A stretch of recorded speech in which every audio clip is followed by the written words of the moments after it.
Shalom, sahabat sepelayanan kami. Pada kesempatan ini kita bersyukur Tuhan memberikan kekuatan, kesehatan, kehidupan, dan Tuhan memelihara serta memberkati dalam hidup kita. Pada saat ini marilah kita merenungkan kebenaran firman Tuhan dengan pokok bahasan gembala harus menjadi teladan. Firman Tuhan yang terdapat dalam kitab 1 Petrus pasal yang kelima, ayat yang ketiga sampai dengan ayat yang keempat. Firman Tuhan mengajarkan kepada kita, janganlah kamu berbuat seolah-olah kamu mau memerintah atas mereka yang dipercayakan kepadamu, tetapi hendaklah kamu menjadi teladan bagi kawanan domba itu.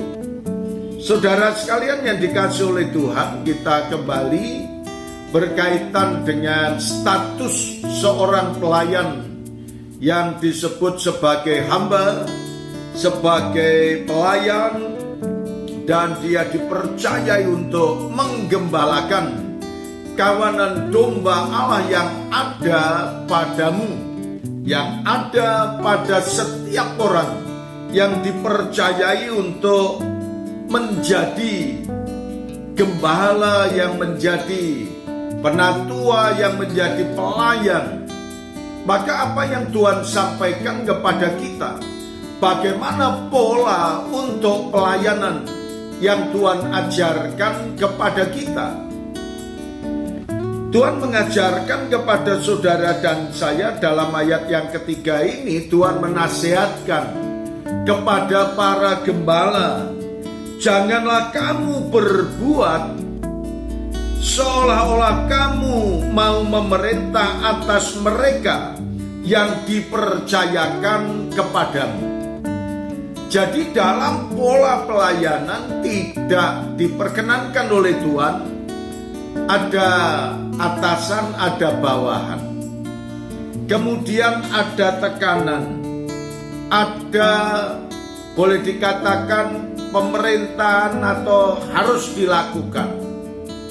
Kemudian apa yang harus dilakukan oleh setiap hamba-hamba Tuhan, setiap gembala yang menggembalakan kawanan domba Allah.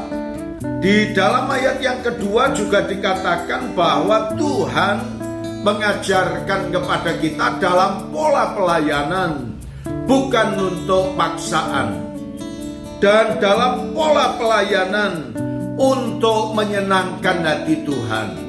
Dan ketika kita melayani harus dengan senang hati dan tidak diperkenankan untuk bersungut-sungut dan bahkan memerintah.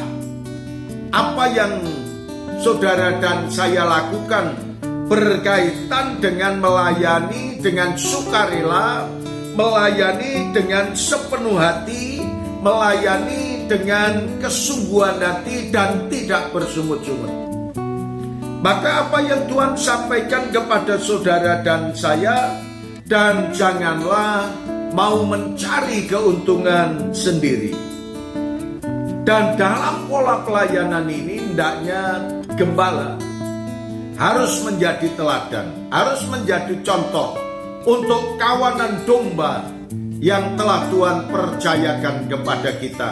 Jangan memerintah, tetapi berilah keteladanan.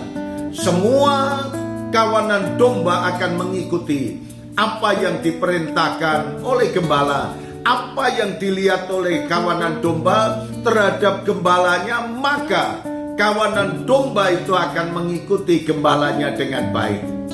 Bagaimana dengan upahnya?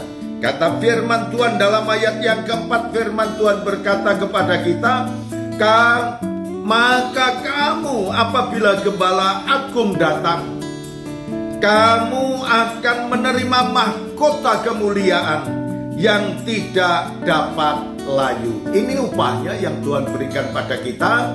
Kita bersyukur, biarlah saudara dan saya melayani dengan keteladanan dan memberikan contoh kepada kawanan domba yang telah Tuhan percayakan kepada kita. Terima kasih Tuhan Yesus, kami mengucap syukur atas kebenaran firman-Mu pada saat ini. Biarlah memberkati kepada semua anak-anak-Mu dan memberkati kepada hamba-Mu. Dalam nama Tuhan Yesus kami berdoa. Amin.